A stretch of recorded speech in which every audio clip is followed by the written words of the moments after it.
पड़ोसी देश मालदीव्स के राष्ट्रपति मोहम्मद मोइज़ू की मुश्किलें बढ़ती जा रही हैं। अपने देश में भारत विरोधी और चीन से करीबी की सियासत कर रहे मोइज़ू को राष्ट्रपति पद से हटाने के लिए अब उनके खिलाफ महाभियोग प्रस्ताव लाने की तैयारी हो रही है। इंडिया आउट का नारा दिया था, उसके दम पर चुनाव जीते थे मोइज़ू। चाइना के करीबी अपने आप को बताते हैं। दरअसल मालदीव की मुख्य विपक्षी पार्टी मालदीवियन डेमोक्रेटिक पार्टी यानी MDP और डेमोक्रेट्स मोइज़ू के भारत विरोधी रुख से बहुत नाराज हैं। यही वजह है कि जब राष्ट्रपति मोइज़ू की कैबिनेट के मंत्रियों को संसद से मंजूरी दिलाने की कार्रवाई चल रही थी तो सत्तारूढ़ गठबंधन को विपक्षी दलों के भारी विरोध का सामना करना पड़ा। हालात ये हो गए कि सदन में मारपीट और लात घूंसे तक चले। ये वायरल तस्वीरें आपने शायद देखी होंगी, लेकिन ये तस्वीरों के पीछे की कहानी भी आपको पता होनी चाहिए। क्यों मालदीव की संसद में लात जूते चले, एक दूसरे के बाल पकड़कर खींचे गए। ये सारे के सारे पार्लियामेंटेरियंस हैं, संसद है। चीन और भारत का एंगल भी इस कहानी में है।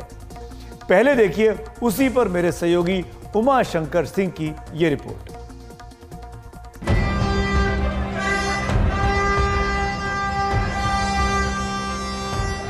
कोई स्पीकर के कान के पास बाजा बजा रहा है तो कोई किसी को जमीन पर गिराकर उसके बाल खींच रहा है।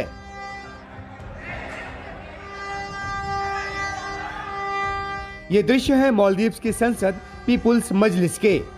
यहां मोइज़ू के सत्ताधारी गठबंधन को विपक्ष के भारी विरोध का सामना करना पड़ रहा है।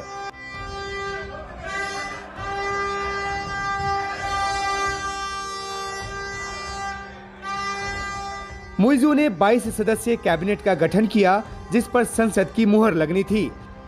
लेकिन मुख्य विपक्षी पार्टी मालदीवियन डेमोक्रेटिक पार्टी ने 18 मंत्रियों के नामों को मंजूरी तो दी, लेकिन 4 प्रमुख मंत्रियों के नाम को मंजूरी देने से मना कर दिया। एक और विपक्षी पार्टी डेमोक्रेट्स ने विदेश मंत्री मूसा जमीर सहित 3 और मंत्रियों के नामों पर विरोध जताया। 87 सदस्यों वाली संसद में इन दोनों पार्टियों के 56 सांसद हैं। इनकी मंजूरी के बिना कैबिनेट पर मुहर मुमकिन नहीं है। मामला हाथ से निकलता देखकर राष्ट्रपति मोइज़ू की प्रोग्रेसिव पार्टी ऑफ मालदीव्स और उसकी सहयोगी पीपुल्स नेशनल कांग्रेस के सांसदों ने संसद की कार्यवाही ठप करने की कोशिश की। वे स्पीकर की तरफ बढ़े, जिनको विपक्षी दल के सांसदों ने रोका और मामला हाथापाई तक चला गया।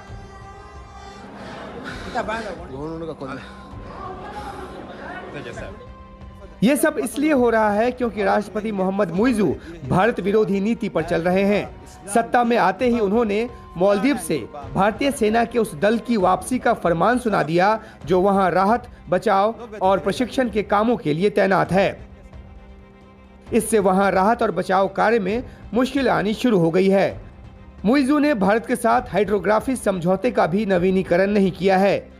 विपक्षी दलों को ये नागवार गुजर रहा है। उनका कहना है कि विकास में साझीदार रहे एक बहुत ही अहम देश को मालदीव से दूर करने की ये नीति सही नहीं है और इससे मालदीव्स को नुकसान होगा। मोइज़ू ने खुले तौर पर चीन समर्थक नीति अपनाई है।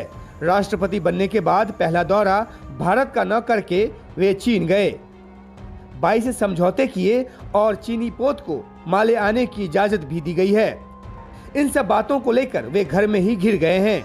विपक्ष को मोइज़ू की चीन से नजदीकी पसंद नहीं आ रही। राष्ट्रपति बनने से पहले मोइज़ू माले के मेयर थे। उनके बाद मेयर सीट खाली हुई, लेकिन उस पर हुए चुनाव में उनकी पार्टी का उम्मीदवार बुरी तरह हार गया। इसे भी मोइज़ू की भारत विरोधी नीति का नतीजा माना गया।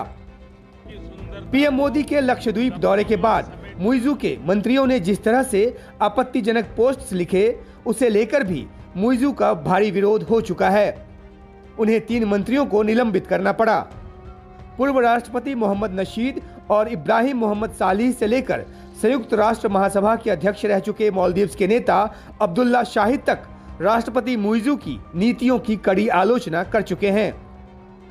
चीन के कर्ज की वजह से श्रीलंका की जो हालत हुई, उसकी याद दिलाते हुए पूर्व उपराष्ट्रपति अहमद अदीब राष्ट्रपति मोइज़ू को नसीहत दे चुके हैं। नई दिल्ली में उमा शंकर सिंह, NDTV इंडिया। इस बीच मालदीव की मुख्य विपक्षी पार्टी मालदीवियन डेमोक्रेटिक पार्टी यानी एमडीपी ने मोइजू के खिलाफ महाभियोग लाने की दिशा में एक कदम आगे बढ़ा दिया है। सहयोगी डेमोक्रेट्स के साथ मिलकर एमडीपी ने इतने सांसदों के हस्ताक्षर जुटा लिए हैं जिससे संसद में महाभियोग प्रस्ताव लाया जा सकता है। मालदीव के संविधान के मुताबिक महाभियोग प्रस्ताव को संसद में पेश करने के लिए 1/3 सांसदों की जरूरत होती है। एमडीपी और डेमोक्रेट्स ने मिलकर 34 सांसदों के हस्ताक्षर जुटाए हैं। मालदीव की संसद, जिसे मजलिस कहा जाता है, उसमें मोइजू की पार्टी पीपीएम और सहयोगी पीएनसी अल्पमत में है, जबकि मालदीवियन डेमोक्रेटिक पार्टी बहुमत में है। मजलिस में कुल 87 सदस्य हैं। इन 87 में से मोइजू की पार्टी पीपीएम और पीएनसी के पास 31 सांसद हैं। इनमें से 7 सांसद मंत्री बन गए या सरकारी पदों पर चले गए हैं। मजलिस की जनरल पर्पस कमेटी का सुझाव है कि राष्ट्रपति के खिलाफ महाभियोग के लिए इनको वोट करने का अधिकार नहीं होना चाहिए जो मंत्री बन चुके हैं। अगर यह सुझाव मान लिया जाता है तो फिर मजलिस में सांसदों की तादाद 80 ही रह जाएगी। महाभियोग प्रस्ताव पास करने के लिए 2/3 बहुमत चाहिए। 80 सांसदों के हिसाब से यह तादाद 54 होती है। एमडीपी के पास 43 सांसद हैं और सहयोगी डेमोक्रेट्स के पास 13 सांसद हैं। दोनों को मिला लें तो यह आंकड़ा 56 पर आता है। ऐसे में मोइजू सीधे सीधे मुश्किल में नजर आ रहे हैं। लेकिन अगर जनरल पर्पस कमेटी का सुझाव नहीं माना जाता है तो फिर महाभियोग का फैसला 87 वोटों के आधार पर होगा।